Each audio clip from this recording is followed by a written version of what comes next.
यवतमाळच्या राळेगाव आणि पांढरकवडा या परिसरामध्ये अल्पवयीन मुली बेपत्ता झाल्याच्या प्रकरणात राळेगाव येथे सर्वपक्षीय बंदची हाक देण्यात आली आहे।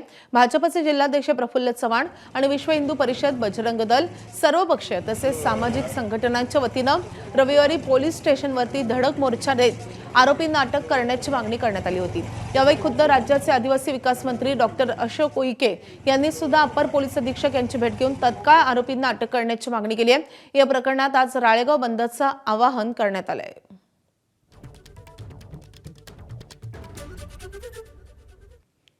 तर या प्रकरणातला आरोपी याचं राळेगाव मधलं मजहर कुरेशीचं घर पाडण्यात आलेलं आहे। मुली बेपत्ता प्रकरणात कुरेशी आरोपी आहे।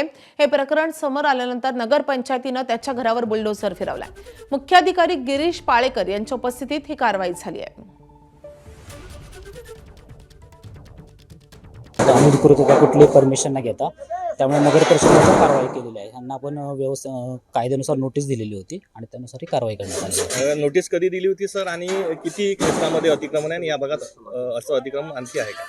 नोटीस येण्या 24 तासापूर्वी आपण दिलेली होती आणि या भागामध्ये हा जो भाग आहे तर पहिल्यापासून हे अतिक्रमण भाग आहे, पण हे जे अतिक्रमण आहे आता मागच्या आठवड्यामध्ये उभं करण्यात आलेलं होतं, त्यामुळे आपण त्यांना ती नोटीस देऊन काढून टाकलेलं आहे।